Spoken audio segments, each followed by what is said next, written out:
Отбелязваме националния празник на България 3 март. Искам да ви попитам, как ще разберем коя страна каква е и коя е? От символите. Точно така. Кои са символите на нашата страна България? Калян? Бяло, зелено, червено. Символите. Знаме, герб, химн. Точно така. Сега, Дани, може да кажеш какъв цвят е знамето ни.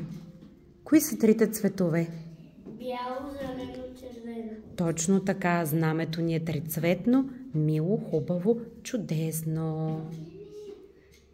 Ние обичаме го всички и държиме го в ръчички. А как се казва нашата родина?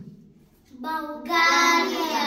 А вие, щом сте родени и растете тук, се наричате? Българчета. Точно така. Нека кажем чудесното произведение "Аз съм българче".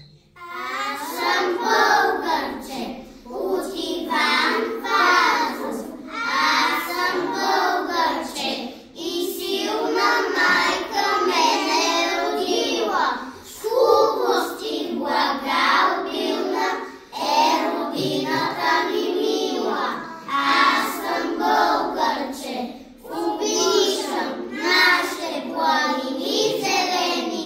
Българина се наричам. Първа радост е на мен.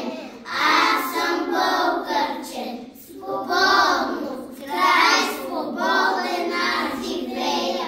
Всичко българско и ровно любя, тача и лея. Аз съм българче. И расна в дни велики, славно време. Син съм на земя прекрасна, син съм на юнашко племе. Никога не забравяйте това. Вие сте деца наистина на юнашко племе. Бъдете горди с това, че сте българчета и бъдете истински патриоти. Поздравления!